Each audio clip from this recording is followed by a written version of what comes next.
तो हेलो मेरे किसान भाइयों, आज फिर से वीडियो आ चुका है मछली पालन पे। और इस वीडियो को आपको देखना है, फिर से पूरा वीडियो देखना है और वीडियो में इंटरेस्ट आने वाला है बहुत ही ज़्यादा। और आज हम लोग वैसे चीज़ पे बात करेंगे जो कि एक किसान को जानकारी होना बहुत ही ज़्यादा ज़रूरी होता है। मछली पालक को ये चीज़ जानकारी होना बहुत ही ज़्यादा ज़रूरी है। आज हम लोग बात करेंगे कॉस्ट कटिंग। हम लोग जो फिश फार्मिंग करते हैं, मछली पालन जो करते हैं, हम लोग कहाँ कहाँ पे पैसा बर्बाद करते हैं और किस किस तरीके से हम लोग को पैसा बचाना है जिससे कि हमें कम लागत में अच्छा मुनाफा होए। इस चीज़ को आज हम लोग समझेंगे पूरी तरीके से, बढ़िया से। तो अनुरोध है कि वीडियो को पूरा देखें, वीडियो में मज़ा आएगा, इंटरेस्ट आएगा, नए तरीके से मैं आपको बताऊँगा।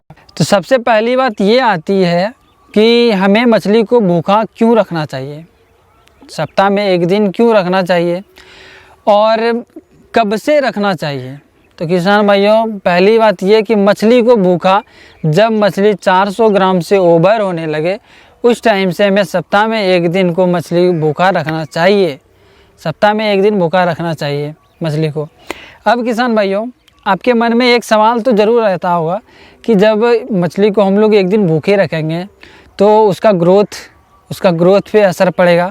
तो किसान भाइयों, बात ऐसा है कि मछली के अगर सप्ताह में एक दिन हम रख रहे हैं भूखे मछली को तो ग्रोथ पे असर नहीं पड़ता है।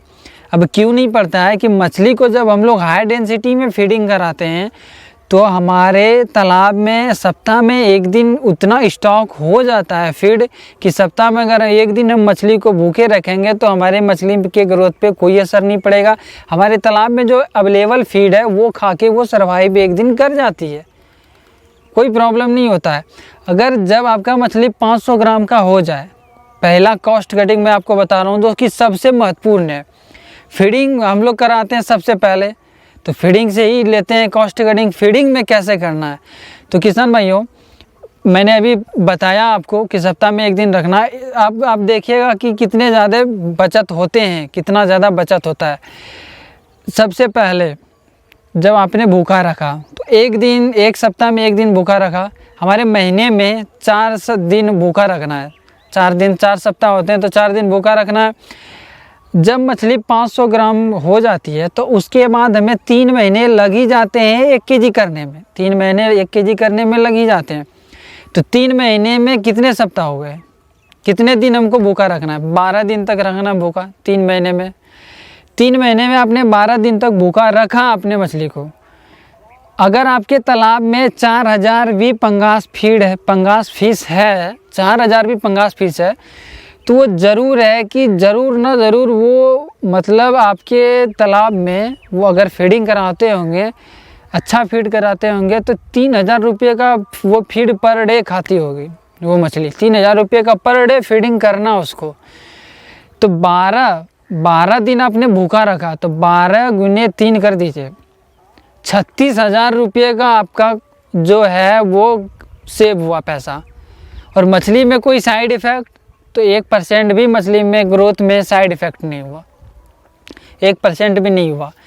अब दूसरी बात करते हैं किसान भाइयों, जब तालाब में पानी गंदा क्यों होता है? ज़्यादा पानी गंदा फीडिंग के कारण नहीं होता है। जब हम हाई डेंसिटी में फीडिंग कराते हैं उसी से गंदा होता है। फीड रहते हैं पानी में मिल जाते हैं जिसके कारण पानी में गंदगी और ज़्यादा होता है।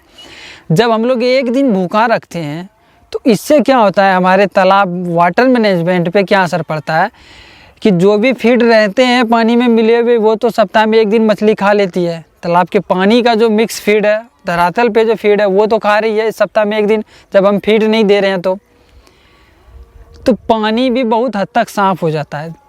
ऐसे पानी को साफ़ करने के लिए किसान भाई जियोलाइट यूज़ करते हैं, बहुत तरीके चूना का यूज़ करते हैं, बहुत कुछ यूज़ करते हैं। तो उसमें तो पैसा लगता है। जियोलाइट 5 केजी का 1500 रुपये में आता है, जो कि एक बार में ही ख़त्म हो जाता है। इस जैसे तालाब में एक बार में ही ख़त्म, तो वो तो आपको कॉस्ट कटिंग हुआ।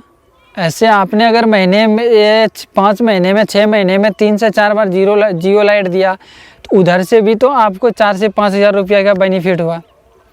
4 से 5 हज़ार रुपये का उधर से भी तो बेनिफिट हुआ।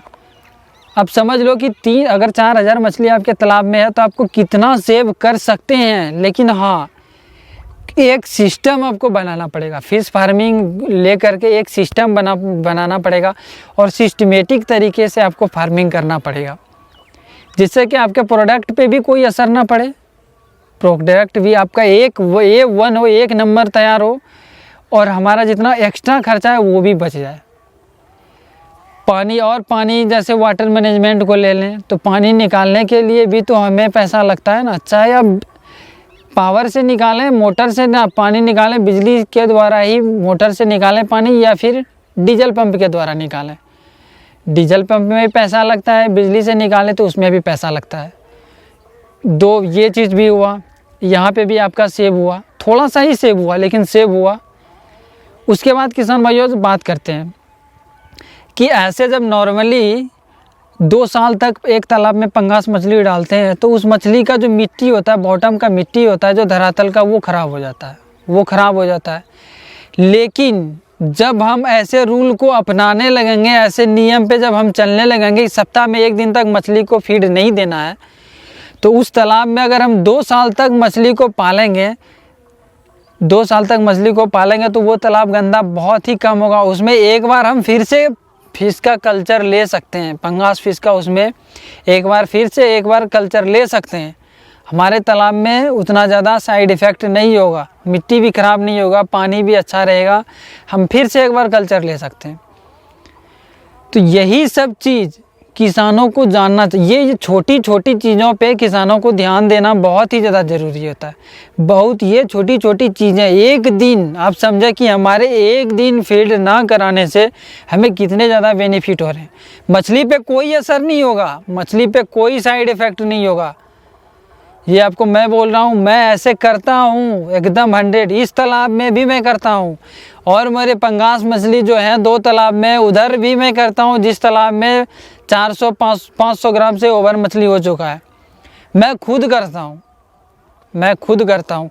जब तालाब का पानी जब ज़्यादा गंदा हो जाएगा ना, जब पानी के ऊपर एक परत बैठने लगता है ना, अगर उस टाइम आप किसी बड़े एक्सपर्ट के पास जाइएगा, बड़े फिशरीज जो एक्सपर्ट होते हैं, बड़े बड़े पुराने एक्सपर्ट जो हैं, जो कि जिनको कि 20 साल 25 साल का नॉलेज है, उनके पास अगर जाइएगा ना तो वो यही बोलेंगे कि आप मछली को 4 से 5 दिन तक फीड ना कराएं। वो क्यों ऐसा बोलते हैं, फीड ना कराएं, क्यों ऐसा बोलते हैं? इसीलिए ना बोलते हैं कि जितने भी पानी में मिक्स फीड है वो खा जाएंगे, मछली खा जाएगी मछली, तो पानी हमारा फिर से नॉर्मल हो जाएगा, तालाब बहुत हद तक साफ़ हो जाएगा।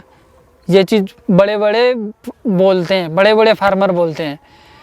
तो हम लोग को भी इसी आधार पे चलना है। तो हम लोग को भी पहले से ही क्यों नहीं चलना चाहिए, पहले से ही चलना स्टार्ट क्यों ना कर दें कि सप्ताह में 1 दिन रखना है, जो कि मतलब कि ऐसे अगर करते चले जाएंगे तो मैनेजमेंट होते चले जाएगा, मछली पे भी ना असर पड़ेगा, जो कि हमको 4 दिन 5 दिन भूखा क्यों रखें लगातार। मछली पे उस पर साइड इफ़ेक्ट हो सकता है जब हम लोग 4 दिन 5 दिन तक लगातार भूखे रखेंगे।